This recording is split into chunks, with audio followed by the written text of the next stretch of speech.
नमस्ते। आज आर्य को समोल्लास में शीर्षक के साथ सातवें पहला प्रश्न जो है वो सातवें समोल्लास में मिला है। इन प्रश्नों को आपको हम समोल्लास के साथ यहाँ स्क्रीन पे दिखा देते हैं।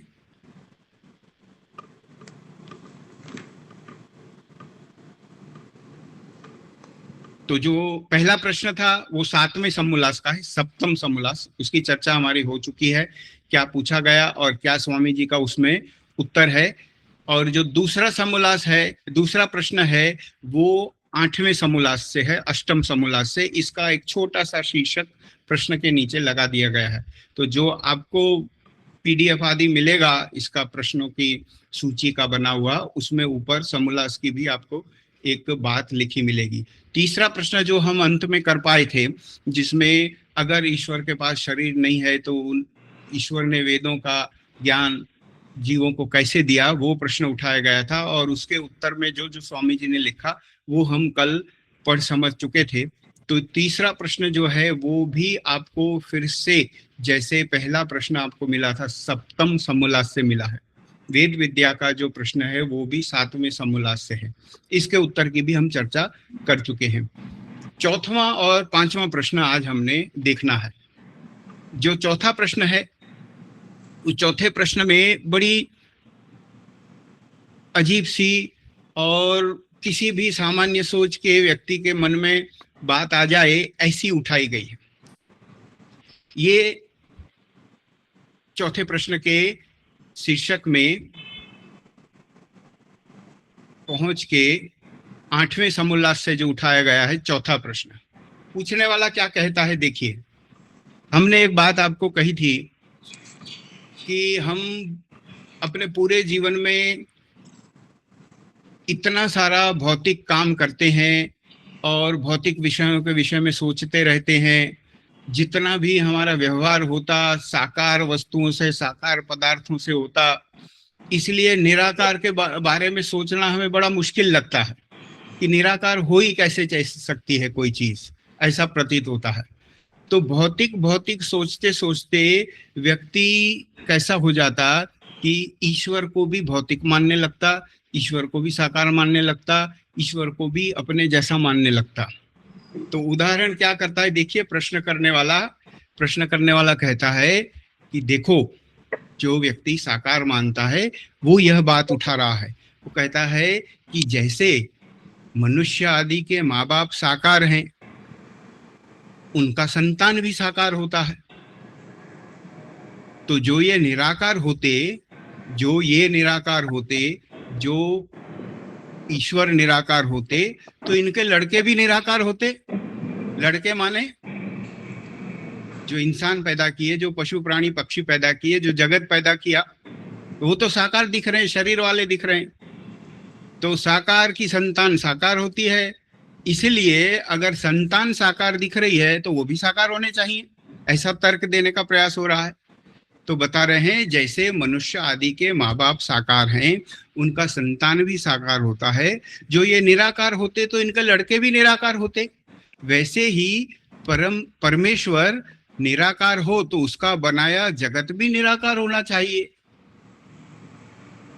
तो ये एक तर्क दिया गया है जिसका जवाब सुनना है हमने, बना बनाया बड़ा तगड़ा सा जवाब।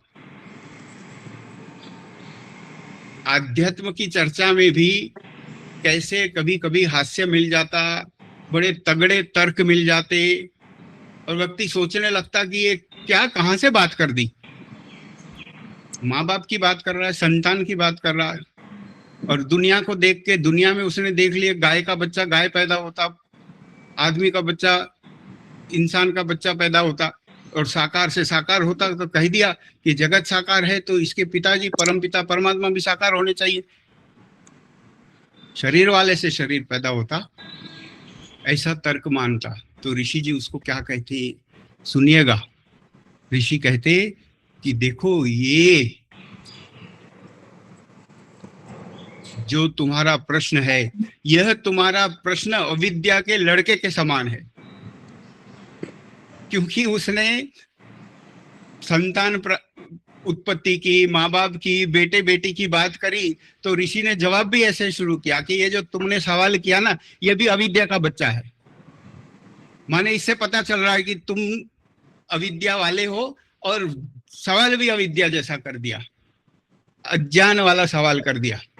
तो यह तुम्हारा प्रश्न अविद्या के लड़के के समान है। ऐसी आध्यात्मिक चर्चाओं में भी हास्य की कई सारी घटनाएं सुनने को मिलती रहती हैं, और ऋषि की चर्चाओं में भी बहुत मिली हैं। आगे कहते हैं ऋषि, क्योंकि हम अभी कह चुके हैं, उनकी जहां की चर्चा से यह प्रश्न उठाया गया है वहां, कि हम अभी कह चुके हैं कि परमेश्वर जगत का उपादान कारण नहीं है, किंतु निमित्त कारण है। कारण विषय में हमारी चर्चा आर्य समाज के पहले नियम की चर्चा में हो चुकी है। सबका आदि मूल परमेश्वर है, उस विषय में कारण विषय को समझाया था कि जो बनाने वाला होता है, कर्ता होता है, उसे निमित्त कारण कहते हैं, और जिस वस्तु में से कुछ बनाया जाता है, रॉ मटेरियल, उसको उपादान कारण कहते हैं। तो जो व्यक्ति कह रहा कि बंदे में से बंदा पैदा होता, पशु में से पशु पैदा होता, तो भगवान में से जगत पैदा हुआ, तो यहाँ ऋषि कहते हैं देखो, ये भूल मत करो, भगवान में से नहीं हुआ, भगवान रॉ मटेरियल नहीं है, उन्होंने खुद में से दुनिया नहीं बनाई है। वो खुद तो खुद ही हैं, जैसे हैं वैसे ही हैं। वो उपादान कारण नहीं है, वो रॉ मटेरियल नहीं है, उनमें से दूसरा प्रोडक्ट नहीं बनाया है, वो निमित्त कारण है, वो कर्ता है, वो बनाने वाले हैं। तो ऋषि कहते हैं क्योंकि हम अभी कह चुके हैं कि परमेश्वर जगत का उपादान कारण नहीं किंतु निमित्त कारण है, और जो स्थूल होता है वह प्रकृति और परमाणु जगत का उपादान कारण है। जिसमें से ये दिखती हुई दुनिया बनी हुई है वो स्थूल है, और वो कारण है, और उस कारण में से ये दिखने वाला जगत बना है। जो दिखने वाला है वो अधिक स्थूल है, और जिसमें से बना है वो इससे कम स्थूल, माने इससे सूक्ष्म है। और ये जगत बन के इतना बड़ा हमारे सामने दिख रहा है, तो ये भगवान ने बनाया है, भगवान में से नहीं बना है कि भाई बहुत बड़ी काया वाले भगवान बैठे हैं, अपने शरीर का ये हिस्सा उठाया तो ले बन गई धरती, ये हिस्सा उठाया तो ये बन गए सूर्य। ये गप वाली जो चर्चा है, इसे मानने वाला नहीं है कोई भी बुद्धिमान पर व्यक्ति। तो ईश्वर तो यह है कि प्रकृति कारण रूप वाली पड़ी है, और परमपिता परमात्मा उसमें पूरे व्याप्त हैं, और उसमें से उन्होंने ये जगत बना दिया। प्रकृति में से प्रकृति बना दी, प्रकृति का स्वरूप परिवर्तन कर दिया, कारण से कार्य बना दिया, बहुत ज्यादा सूक्ष्म से अधिक स्थूल दिखने वाला बना दिया, और वो जगत हमारे सामने है। और वे सर्वथा निराकार नहीं, माने ये जो जगत आदि हमको दिख रहा है वे सर्वथा निराकार नहीं, किंतु परमेश्वर से स्थूल और अन्य कार्य से सूक्ष्म आकार रखते हैं। जिन कणों में से, जिस मटेरियल में से यह दिखती हुई प्रकृति बनी है वो बिल्कुल अदृश्य मटेरियल नहीं है, बिना आकार वाला नहीं है, लेकिन सूक्ष्म है, और उस सूक्ष्म से ये स्थूल बना है। और सूक्ष्म कैसा कि अति से अति सूक्ष्म, अति से अति सूक्ष्म, जिससे सूक्ष्म कोई नहीं है, उस परमेश्वर से ये प्रकृति कारण रूप वाली कुछ स्थूल है, और उसमें से ये दिखने वाला जगत बना है। इसलिए अंत वाला वाक्य ध्यान से समझेंगे, और वे सर्वथा निराकार नहीं है। कारण रूप प्रकृति वो बिल्कुल निराकार है ऐसा नहीं है, किंतु परमेश्वर से स्थूल और अन्य कार्य से सूक्ष्म आकार रखते हैं। यह जवाब मिलता है उस व्यक्ति को जो ये कहता है कि साकार में से साकार उत्पन्न होना चाहिए और निराकार में से निराकार उत्पन्न होना चाहिए, क्योंकि दिखा हुआ साकार है तो ये भी भगवान जो हैं वो भी साकार माने जाने चाहिए। इसका उत्तर ये हमें मिलता है। ये कारण वाला जो प्रकरण है, ये हमें बड़ा पक्का होना चाहिए। जहां जहां आप दर्शन की चर्चा, कुछ गहरी आध्यात्मिक चर्चा सुनेंगे तो इस तरह के शब्दों का उपयोग होगा ही। हमारी सलाह तो ये होगी आपको, इसकी आदत हमारे पिताजी ने हमें लगाई थी कि कोई भी नया विषय जब पढ़ने बैठो तो एक ऐसी छोटी सी नोटबुक बनाओ, पुस्तक बनाओ, जिसमें उस विषय में आने वाले नए शब्दों की सूची होनी चाहिए। कि जैसे अंग्रेजी सीखना जब बचपन में शुरू कराया गया तो बताया कि एक वर्ड बुक बनाओ, जो नया शब्द मिला अब से पहले नहीं जानते थे वो शब्द लिखा और उसका अर्थ लिखा, उसको वर्ड बुक कहते हैं। जैसे शब्दकोश में से पूरे भाषा के शब्द होते हैं, ये हमारा एक वर्ड बुक हो गया, एक व्यक्ति का वोक्यूबुलरी माने जो शब्द ज्ञान है वो बढ़ाने का ये रास्ता होता है। इसी तरह से जो व्यक्ति दूसरे अपने अपने सब्जेक्ट सीखते हैं, विशेष विशेष विज्ञान की शाखाओं में पढ़ाई करते हैं, तो उनके पास भी ऐसी एक बुक होती है। एक तो उनके पास पूरी की पूरी डिक्शनरी होती और एक वो खुद के लिए होती कि देखिए कोई डॉक्टर है, नई रोग का नाम आया, नए कीटाणु का नाम आया, नए किसी रसायन का नाम आया तो उसका नाम लिखा और उसका अर्थ लिखा। तो आध्यात्म के विद्यार्थी हैं आप और हम, तो हमारे पास ऐसी सूची होनी चाहिए कि देखिए परिचिन्न नया शब्द है, शब्द लिखा और उसका अर्थ लिख दिया। कारण, उपादान कारण, निमित्त कारण, सामान्य कारण की भी बात हुई थी हमारी उस चर्चा में, तो जब नया आज सीखा तो आज ये लिख दिया। ऐसा विद्यार्थीपना, ऐसी विद्यार्थी वृत्ति, विद्यार्थी वाला स्वभाव हमारा मरते दम तक होना चाहिए। जब तक जिए विद्यार्थी रहने चाहिए। सबसे सुंदर काम है जन्म लेके करने वाला विद्या का अर्जन, और विद्यार्थी बने रहने से एक उत्साह जीवन में चालू रहता है, सोचने की जो हमारी शक्ति है वो जीवंत रहती, अधिक काल तक हम बुद्धि से जी पाते हैं। मेडिकल साइंस तो ऐसा कहती कि जो लोग कुछ ना कुछ सीखते रहते हैं वो लोग भूलने की बीमारी से बचे रहते हैं, उनकी स्मरण शक्ति जल्दी नहीं जाती। इसलिए कई बार 50, 55, 60 की आयु से अधिक जो लोग होते हैं उन्हें डॉक्टर लोग सलाह देते कि भाई देखो आप है ना कुछ नई कला सीखो, संगीत सीखो, नई भाषा सीखो। तो सीखने के कारण जो मस्तिष्क की कसरत होती है, उस कसरत को करते करते आपका जो अल्जाइमर रोग होने की संभावना है वो दूर हो जाती। तो जितना हो सके पूरे जीवन तक कान जाएगा, आंख जाएगी, बोलना जाएगा, दांत जाएंगे, लेकिन कम से कम स्मरण शक्ति न जाए हमारी। जिसकी स्मरण शक्ति जाती है उसका जीवन बहुत दुभर हो जाता। तो इसलिए नया सीखना, नए शब्दों का जब भी ज्ञान हमें मिले तो उनको एक विद्यार्थी की तरह याद रखने के लिए एक बना दिया जाए आध्यात्मिक शब्दों का कोश, व्यक्तिगत वाला कोश, जो हमने सीखा नया उसकी एक सूची। तो ऋषि ने जवाब दिया कि देखो ईश्वर उपादान कारण नहीं लेकिन निमित्त कारण है। जब किसी सत्संग में आप बैठे हैं, दर्शन की चर्चा में, वेद मंत्रों की चर्चा में बैठे हैं, कोई पुस्तक लेके बैठे हैं पढ़ने के लिए और ऐसे शब्द आ गए और अगर आपको ध्यान नहीं है तो या तो आप पुस्तक छोड़ दोगे कि भाई ये पता नहीं चला क्या कहा है, या तो फिर उस शब्द की मीनिंग ढूंढने के लिए दूसरी पुस्तक पढ़ोगे या किसी से पूछोगे या फिर उस वक्त इंटरनेट पे शोधने जाओगे। तो फिर तो स्वाध्याय ढंग का, ठीक प्रकार का, कम समय में अधिक वाला नहीं हो पाएगा।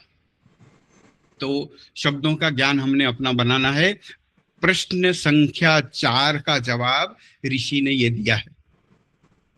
अब प्रश्न संख्या 5, ये जो प्रश्न संख्या 5 है इसका कुछ जवाब ऋषि ने थोड़ा लंबा वाला दिया।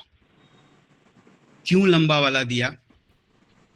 क्योंकि जब व्यक्ति साकार निराकार की चर्चा में अंतिम ओवर खेल रहा होता है, जब क्रिकेट की मैच आप जानते हैं और हारने वाली टीम जब अंतिम ओवर खेल रही होती है तो वो कुछ भी खेलने को तैयार होती है।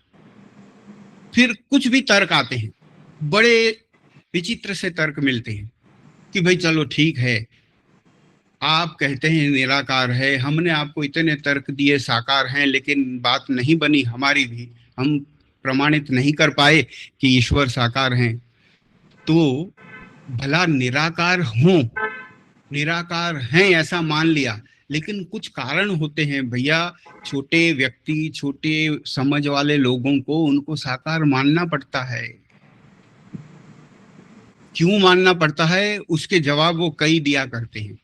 एक तो अवतार वाला देते हैं, उसकी बात तो जब हम दूसरे गुणों की चर्चा करेंगे अवतार के विषय में तब करेंगे। एक दूसरा जो वो जवाब दिया करते हैं, वो 11वें समोल्लास से प्रश्न नंबर 5 उठाया गया है। उस प्रश्न में देखिए वो क्या कहता है व्यक्ति। वो कहता है कि देखो, परमेश्वर निराकार है, माने देखो मान लिया। ये व्यक्ति कहता है कि हाँ निराकार है, परमेश्वर निराकार है, वह ध्यान में नहीं आ सकता, इसलिए मूर्ति का होना अवश्य है। इसलिए हमने कहा ये लास्ट ओवर है, जब खेल खत्म हो रहा है, उसका अंतिम समय बचा है, उस वक्त व्यक्ति खेल रहा है। निराकार स्वीकार करने के बावजूद एक नया कारण उपस्थित करके ईश्वर को साकार क्यों मानना पड़ता है, क्यों मानना चाहिए, वो जताना चाहता है, वो मनवाना चाहता है दूसरे व्यक्ति से।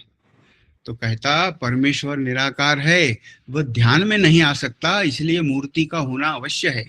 भला कुछ भी नहीं करे तो मूर्ति के सामने जाते हैं, तब कुछ परमेश्वर का स्मरण करते हैं और नाम लेते हैं,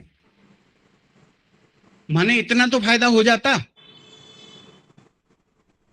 पूर्ण शुद्ध निराकार मान लें तो फिर सोचें क्या। जब आकृति नहीं, आकार नहीं, तो विचारों में क्या लाएं, ऐसे कैसे सोचें भगवान कैसे होते हैं। क्योंकि व्यक्ति अपनी बुद्धि को कसता नहीं, सूक्ष्म विषयों पे लगाता नहीं, और निराकार विषय पे बुद्धि लगाने के लिए जो बैठक करनी पड़ती है बहुत सारी, कई दिनों तक वाली, वो करता नहीं। इसलिए वो कहता है कि छोड़ो भाई, एक मूर्ति रख दो, इसी को मान लो भगवान, और ईश्वर भले रहा साकार, हम ध्यान करने के लिए इसमें ध्यान करेंगे, ऐसा वो कहता। जवाब में देखिए किस किस शब्द का उन्होंने उपयोग किया है नीचे उत्तर प्रश्न में, कि तो मूर्ति के सामने जाते हैं तब कुछ परमेश्वर का स्मरण, एक शब्द पकड़ना है स्मरण, और नाम लेते हैं। तो स्मरण और नाम माने उनकी याद आ जाती है और उनका नाम ले लेते हैं। इन दो वस्तुओं का जवाब हमने ऋषि के शब्दों में पढ़ना है, जो हमारी सोच को और कटारी की तरह तेज करेगा, और भले किसी और को समझाएं न समझाएं, समझा पाए या न पाए, खुद तो बचे रहेंगे। ऋषि कहते हैं कि ध्यान की सरलता के लिए साकार मानना, ये वाला जो प्रश्न का शीर्षक है, उसके उत्तर में जब परमेश्वर निराकार है तब उसकी मूर्ति ही नहीं बन सकती। जो है ही नहीं जैसी चीज, उसको वैसी कैसे मना लोगे आप, मूर्ति बनाओगे कैसे। एक तरफ तो कहते हैं कि हाँ निराकार है, फिर कहते हैं कि भाई ध्यान के लिए मूर्ति बना ली। तो जब निराकार है तो मूर्ति नहीं बनेगी, क्योंकि मूर्ति आकार वाले की बनती है, आकृति वाले की बनती है। तो सबसे पहला सटीक वाक्य, जब परमेश्वर निराकार है तब उसकी मूर्ति ही नहीं बन सकती।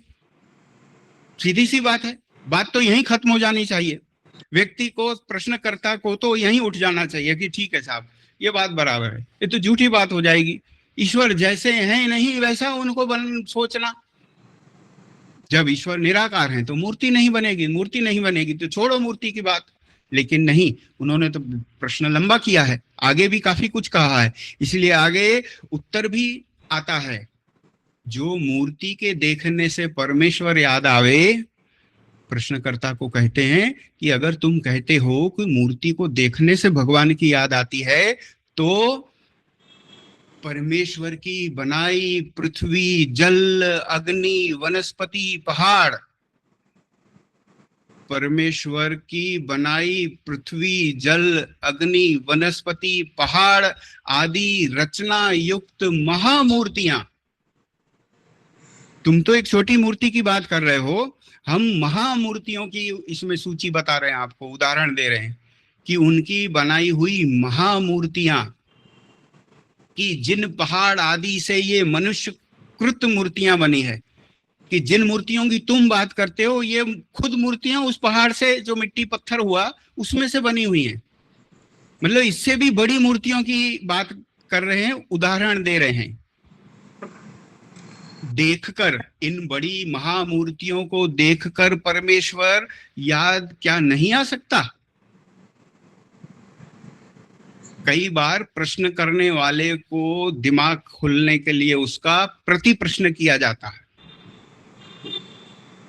ऊपर जवाब का एक वाक्य तो कह दिया, जब परमेश्वर निराकार है तब उसकी मूर्ति ही नहीं बन सकती, और आगे फिर प्रति प्रश्न शुरू किया कि अगर आप ये कहते हो कि मूर्ति के देखने से भगवान की याद आती है, तो जो भगवान ने इतना बड़ा ब्रह्मांड बना के आपके सामने रखा, इतनी बड़ी पृथ्वी जिसके आधार पे आप जी रहे हो, रोज उस पर पांव रख के अपना जीवन चला रहे हो, आपका भवन मकान उस पे बना हुआ है, पानी रोज पीते, अग्नि देखते, वनस्पतियां इतनी हमारे सामने हैं, इतने दृश्य देखते, पहाड़ देखते, तो ये इतनी महामूर्तियां भगवान ने बनाई हैं, खुद बनाई हैं।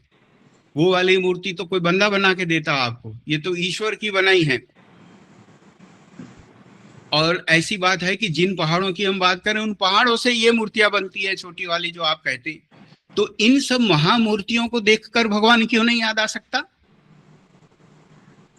ये एक पहला प्रति प्रश्न। और आगे इस जवाब को उन्होंने बढ़ाया है, एक्सपांड किया है, विस्तार किया है। पहले तो पूछ लिया कि क्यों नहीं याद आएगा इनको देख के, फिर कहा कि जो किसी दूसरे को देख के दूसरे का स्मरण करे, ये ऋषि की शैली है, दूसरे को देख के दूसरे का स्मरण करे, माने देखता है पत्थर को और स्मरण करता भगवान का, देखना कहीं और सोचना कुछ। दूसरे को देख के दूसरे का स्मरण करे, तो जब वह सामने रहे तब परमेश्वर को भी भूल जाएं, जब वह सामने न रहे तब परमेश्वर को भी भूल जाएं। सीधी बात है।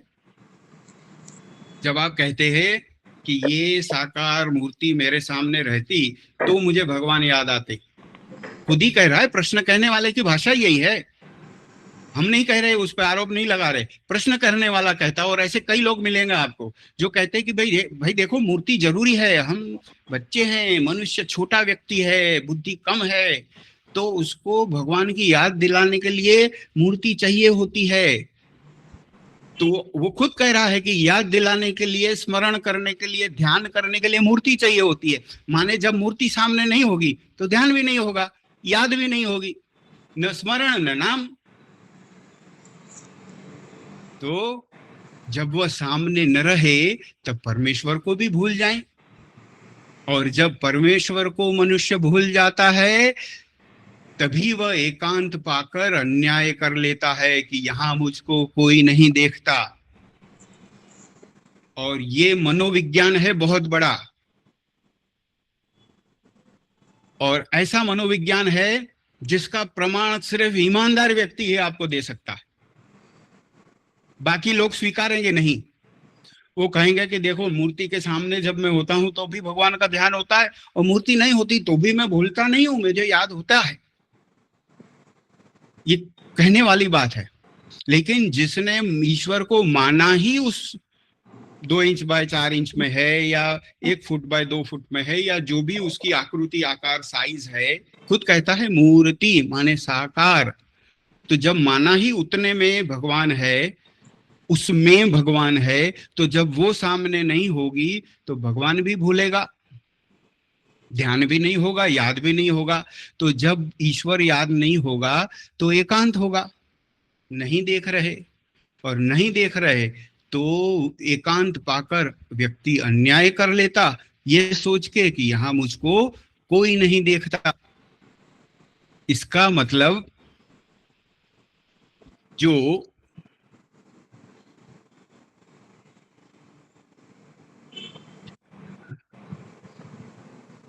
इसका अर्थ ये हुआ कि जो कहानी हम सुनते रहते, आपके भी ध्यान में होगी कि भाई एक व्यक्ति अपने छोटे से बच्चे को लेके किसी फलदार खेत में गया, जैसे कोई आम का पेड़ सोच लो या किसी और फल की बात कर लें, और बच्चा छोटा था, उसे नीचे खड़ा किया और कहा कि देखो मैं आम चुराने ऊपर पेड़ पर चढ़ रहा हूं, तुम नीचे ध्यान रखना कि अगर हमको कोई देख रहा हो तो मुझे बता देना।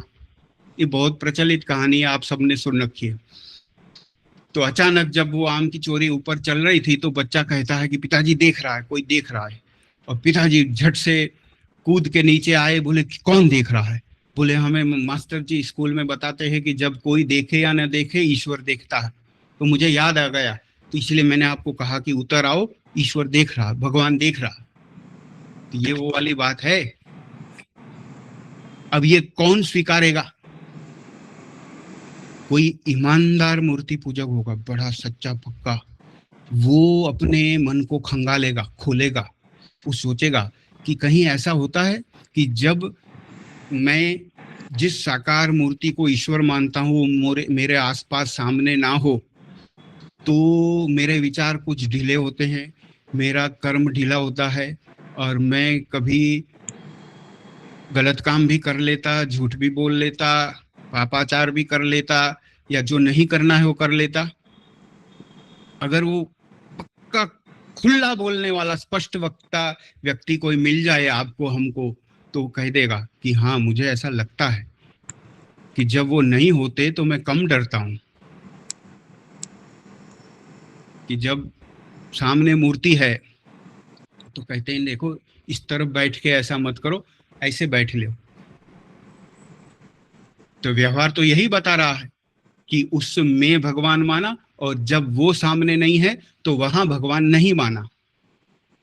ये प्रति प्रश्न है और बड़ा गहरा है, और एक आरोप इसमें छिपा हुआ है कि आप मूर्ति के होने से ध्यान और याद होगी वो मानोगे, तो जब वो नहीं होगी तो न ध्यान होगा न याद होगी, और जब न ध्यान होगा न याद होगी तो व्यक्ति टूटेगा, गिरेगा, नैतिकता जाएगी, और जो निकृष्ट कर्म है, निषिद्ध कर्म है, उनके होने की संभावना बढ़ेगी।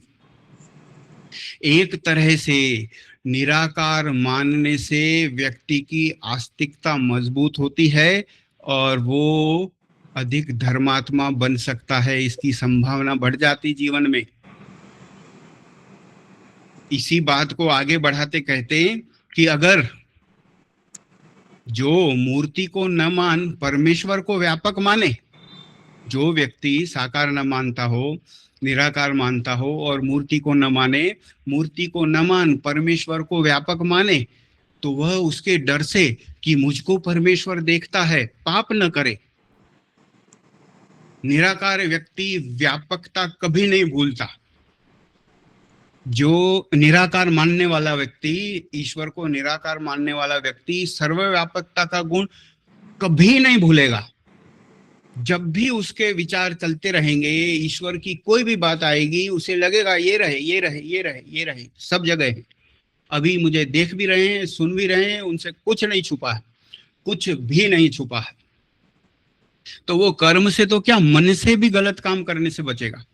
गलत विचार करने पे भी उसे थोड़ा बुरा लगेगा कि अरे ये कैसे सोच लिया मैंने, उन्होंने तो जान लिया इसे, मैंने विचार भर किया और ईश्वर ने तो जान लिया। वो तो सर्वंतर्यामी है। तो कहा मूर्ति को न मान परमेश्वर को व्यापक माने, तो वह उसके डर से कि मुझे परमेश्वर देखता है पाप भी ना करे। और दूसरी जो नाम स्मरण करने की बात उठाई, क्योंकि हमने आपको दो शब्दों की तरफ आपका ध्यान आकर्षित किया था कि देखो वो व्यक्ति कहता अगर मूर्ति होगी तो एक तो ध्यान लग जाएगा, स्मरण हो जाएगा, और नाम भी ले लेंगे।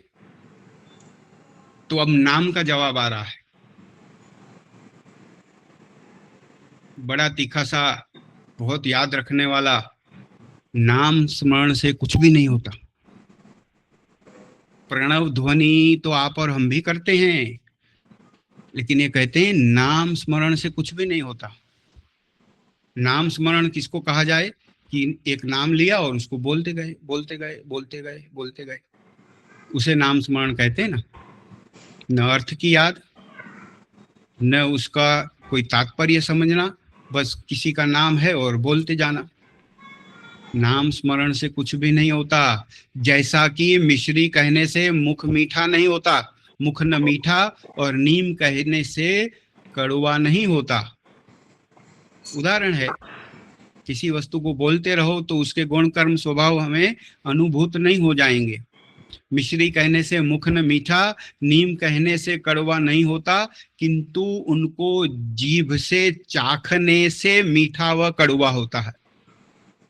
तो जिस भी पदार्थ वस्तु की बात हो रही है, उसको ग्रहण करने से, उसको अपनाने से, उसको लेने से पता चलता है उसमें क्या है। तो नाम स्मरण से नहीं होगा, लेकिन ईश्वर के विषय में, उनके गुणों के विषय में विचार करने से होगा। और जब विचार करते करते प्रेम बढ़ेगा, विश्वास बढ़ेगा, कर्म सुधरेंगे, निष्काम होते जाएंगे, तो उत्तम उत्तम प्रगति करते करते कई जन्मों में उनके साथ भी हो जाएंगे, पहुंच जाएंगे, उनके आनंद का भोग करने लगेंगे, जिसको मुक्ति मोक्ष आदि कहा जाता है। तो कहा नाम स्मरण से कुछ नहीं होता। मिश्री और नीम का उदाहरण दिया। इसे हमेशा याद रखेंगे हम, कि हम जब भी प्रणव ध्वनि भी करें तो कहीं हम भी उनके जैसा सिर्फ नाम ना कह रहे हों। जब हम प्रणव ध्वनि करें तो ईश्वर की याद मन में होनी चाहिए उस समय। और अकार उकार मकार से जो नाम ओम बना है, उसका विचार करके उनको उस तरह से स्मरण किया जाना चाहिए। ईश्वर का जब जब जो जो नाम हम बोले, तब तब हमारे विचारों में उनके उस नाम के अर्थ का भाव होना चाहिए। तो प्रणव ध्वनि के समय तो भगवान ऐसे दिल से याद आ जाने चाहिए। नहीं तो ये होगा कि सिर्फ नाम ले लिया, विचार कहीं और है, या तो कुछ और बात चल रही है, बस सब ले रहे हैं इसलिए सुर में सुर मिला लिया, तो वो ये वाला नाम स्मरण हो जाएगा। तो जवाब मिला कि नाम इस तरह से नहीं होता, नाम स्मरण से ऐसे लाभ नहीं मिलता। ये जो प्रश्न उठाया गया कि भाई देखो, इसलिए हम साकार मानते, मूर्ति बना देते कि हमें ध्यान करने में सहायता मिल जाए और हम ईश्वर को नाम ले सकें, उसका भी ये जवाब मिला। ये 11वें समोल्लास में आया हुआ प्रश्न है। तो ये जो 5वां प्रश्न है, ये भी इतना भारी है कि कई बार कई लोग जब सरहद पे होते हैं, माने बॉर्डर लाइन पे होते हैं अपने विचारों के, उनको समझ में तो आता है कि नाना निराकार ही है, समझ में तो निराकार ही आ रहे हैं। जैसे हमने आपको उस चुनौती की बात करी कि कई लोग जो आचरण से पक्के हैं, पक्के आस्तिक हैं, तो उनके व्यवहार में तो हमें ऐसा दिखता है कि वो हर जगह ही मानते हैं ईश्वर को। तो वो फिर कई बार अपने मन को मनाने के लिए, दिमाग को बंद करने के लिए कह देते कि देखो भाई निराकारी है, ये तो ध्यान करने के लिए बना दिया। तो जब ध्यान करेंगे तब तो आप उनके अंगों का ध्यान करेंगे। अगर मूर्ति सामने रखी होगी तो उनका मुख दिखेगा आपको, आंखें दिखेंगी, बाल दिखेंगे, कपड़े पहनाए हैं वो दिखेंगे, वही सब कुछ दिखेगा। और आप देखेंगे कि गीत भजन भी कई उसी तरह से बने हुए हैं। उनके शरीर का, उनके त्वचा का, उनके मुख मुद्रा का जो प्रभाव है, उसकी प्रशंसा करने वाले बने हैं। तो सीधी बात हो गई कि आप भौतिकता की बात कर रहे हो और उस भौतिक मूर्ति का ही गुणगान किए जा रहे हो। और जब आपके सामने एक मूर्ति है और उस मूर्ति को आपने ईश्वर मान लिया है, तो आप ईश्वर के सर्वव्यापक गुण का मूर्ति को सोच के विचार ही कैसे कर पाओगे? ईश्वर के सर्वशक्तिमान गुण का कैसे विचार कर पाओगे? न्यायकारी गुण का कैसे विचार कर पाओगे? जो जगत का राजा है, पूरे ब्रह्मांड को बनाने, चलाने और प्रलय करने वाला है, उसको आपने एक भाग में मान लिया। ये तो ऐसा हो गया कि एक धरती के राजा को, किसी देश के राजा को कहें कि भाई देखो, तुम पूरे देश के नहीं, इतने के राजा हो, एक नगर के हो, एक ग्राम के हो, एक उसमें घर के हो, उसमें से एक कमरे के हो, एक पलंग के हो, एक छोटे से हिस्से के हो। तो एक तरह से बहुत कड़वी लग सकती है बात, लेकिन ये तो एक महानतम सत्ता का अपमान करने जैसा काम हो जाएगा, उनकी शक्ति छोटी बताने जैसा काम हो जाएगा अगर हमने उनको इतना सीमित बता दिया तो। इसलिए हम सबको ये पक्की मेहनत करनी है, हम परम पिता परमात्मा के सच्चे स्वरूप, जो उनका निराकार वाला सच्चा स्वरूप है, उसको कभी ना भूलें, किसी परिस्थिति में ना भूलें। हर वक्त हमें उनको निराकार मानना है, और उनको निराकार मानने और मनवाने के लिए जितने भी संभवित तर्क हैं, उनमें से कोई भी तर्क छूटे नहीं, कभी हम भूले नहीं, कभी कच्चे नहीं पड़े। कोई व्यक्ति हमें बड़ा यहाँ वहां ले जाए समझाते समझाते, तो कभी हम भी ऐसा ना कहें कि भाई देखो ठीक है, आप कहते हैं हो सकता है वैसा कुछ हो। ऐसा नहीं होना चाहिए। हमारे बनाने वाले की बात है।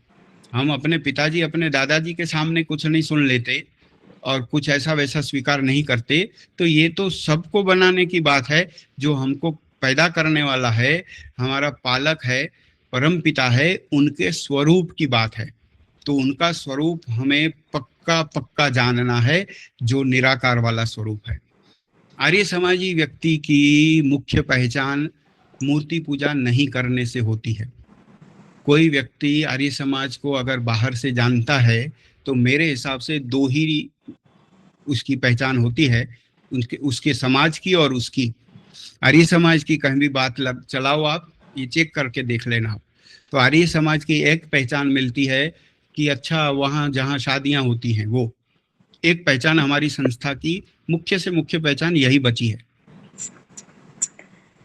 और दूसरी पहचान जो उसके अंदर आने जाने वाले व्यक्ति की है, सभ्यों की है, सभासदों की है, मान्यता रखने वालों की है, कि आर्य समाजी, अच्छा आप लोग तो ईश्वर को नहीं मानते, कुछ लोग ऐसा कहेंगे। और कुछ लोग कहेंगे अच्छा हाँ आप तो मूर्ति पूजा नहीं करते। तो मूर्ति पूजा नहीं करना माने निराकार मानना, माने साकार नहीं मानना, वो आपकी हमारी मान्यताओं में सबसे ऊपर रखा जाता है। समाज हमको उस तरह से जानता है, तो हमारे व्यवहार में उनको ये दिखना चाहिए, जो ऋषि बोल के गए कि देखो हम वो वाले हैं जो निराकार मानने के कारण कभी पथ से गिरते नहीं, हम उनको सर्वव्यापक मानते हैं। और हमारा आचरण देख लो, हमारा आचरण देख के आपको लगेगा कि ये भगवान को भूलता नहीं कभी। हमारा आचरण ये बता देना चाहिए, जो ऋषि के उदाहरण में आ गया, कि अगर व्यापक माने, अगर मूर्ति को न माने तो ईश्वर को व्यापक मानेगा, और ईश्वर को व्यापक मानेगा तो वो हर वक्त यह सोच के कि परमेश्वर मुझे देखता है, वो कभी गलत काम नहीं करेगा। निराकार मानने वाला व्यापक मानेगा, व्यापक मानने वाला सर्वज्ञ मानेगा, सर्वज्ञ मानने वाला न्यायकारी मानेगा, न्यायकारी मानने वाला ईश्वर से डरेगा, और ईश्वर से डरने वाला व्यक्ति ईश्वर की आज्ञा का कभी भी उल्लंघन नहीं करेगा। पक्का निराकारवादी आपको झूठा नहीं मिलेगा। उसका आचरण इतना पक्का होगा, विशेष होगा, कि आपको लगेगा है यही है, भगवान का बंदा यही है, भक्ति वाला व्यक्ति मिलेगा। तो जब हमारी पहचान जिस शब्द से हो रही है, तो वही शब्द अगर आर्य समाज में दूसरे नियम में जो ईश्वर के गुणों की सूची बनाई गई, तो आप देखो सच्चिदानंद स्वरूप के तुरंत बाद, बिल्कुल तुरंत बाद निराकार शब्द लिखा गया। माने अगर 22 गुण मान लें और 20 शब्द मान लें, तो पहला शब्द सच्चिदानंद स्वरूप मान लें, तो उसके तुरंत बाद निराकार है। तो महर्षि की ये योजना रही होगी, ये इच्छा रही होगी कि देखो हमारी ईश्वर विषयक मान्यताओं में सबसे ऊपर जो चीज हमने बतानी है, रखनी है, वो क्या रखनी है, कि हम ईश्वर को निराकार मानते हैं। इसमें एक इशारा हमें दिखना चाहिए कि ईश्वर निराकार हैं। इसकी मान्यता पे ऋषि ने कितना जोर दिया, कितना महत्व उसका बताया, ये उन शब्दों की सूची में उस नंबर से ही पता चल जाता है। सर्वशक्तिमान भी बाद में बताएंगे, न्यायकारी भी बाद में बताएंगे, अजर अमर अभय आदि वो सब भी बाद में बताएंगे। जितने बाकी सब के सब 18 शब्द अब आएंगे वो सब इसके बाद हैं, उससे पहले निराकार आ गया। तो हमारी निराकार मान्यता में कभी भी कोई भी समझौता नहीं हो सकता। ये हो सकता है कि हम विरोध ना करें, हम शांत रहें, हम अपनी मान्यताओं को अपने जीवन में चला के चलते रहें, लेकिन हम भाई ठीक है कोई बात नहीं, और बातें तो अच्छी हैं उनको पकड़ लो। साकार मान के ईश्वर का सही स्वरूप नहीं समझ में आ सकता, सीधी बात है। जो जैसा है उसको वैसा समझना ही पड़ेगा, तभी उसको प्राप्त किया जा सकता है। तो अगर ईश्वर निराकार हैं तो उनको निराकार मानना समझना पड़ेगा ही, कोई विकल्प नहीं है। इतना हमारा कर्तव्य बन पड़ता है कि हम जहां भी कहीं बात चले और निराकार गुण की चर्चा हो, तो जो व्यक्ति हमारे साथ चर्चा करे उसे एक बात महसूस जरूर करवानी चाहिए, उसे एक बात महसूस जरूर होनी चाहिए कि बंदा तो पक्का आस्तिक है, निराकार कहता है ईश्वर को, लेकिन नास्तिक नहीं है, आस्तिक है। हमारा ये तर्क कि हम साकार ईश्वर नहीं मानते, वो कहीं भी ऐसी बू नहीं निकालना चाहिए, ऐसा संदेश नहीं देना चाहिए कि भाई हम कुछ ऐसा वैसा भी कर लेते हैं, हमारा व्यवहार कुछ भी हो, बस हमारा मानना ये है। तो एक व्यापारी जो ईमानदारी से व्यापार नहीं कहता, वो निराकार निराकार का झगड़ा कर ले तो इससे आर्य समाज को कोई लाभ नहीं होगा, वो नुकसान ही करा के घर आएगा। जो व्यक्ति निराकार कहता उसके जीवन में ईश्वर के बाकी गुणों की चर्चा भी मिले, उसके व्यवहार में ईश्वर का प्रेम भी मिले, सत्य आचरण भी मिले, ऐसा होना चाहिए। बाकी नहीं तो क्या होगा कि भाई बड़े अच्छे लुभाने वाले मजबूत किसी को चुप कर दे, ऐसे तर्क सुन लिए समाज के सत्संग में और उस तर्क को लेके चल दिए और कह रहे हैं कि भाई देखो हम तो निराकार मानते ही। तो निराकार मानना, उनके सही स्वरूप को मानना है तो उनके बाकी सब गुणों की सुगंध भी हमारे जीवन में, हमारे व्यवहार में होनी चाहिए। हमारी पहचान ही ये होनी चाहिए कि बंदा पक्का है, गलत काम नहीं करेगा, झूठ नहीं बोलेगा। ऐसी हमारी जब पहचान होगी तो आप जब कहीं कहोगे कि हम ईश्वर को इस तरह का मानते हैं, तो दो व्यक्ति रुक के सुनेंगे आपको कि ये ठीक व्यक्ति है, तो ये कुछ कह रहा है तो इसने कुछ अपनी बुद्धि लगा के इसका निर्णय किया होगा, तो इसकी बात मानी जाएगी।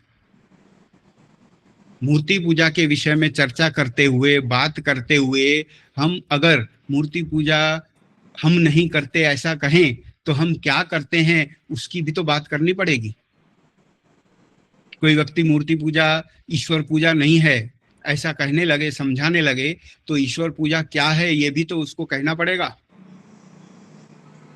वो उसको ये भी तो बताएगा कि भाई देखो हम ध्यान करते हैं।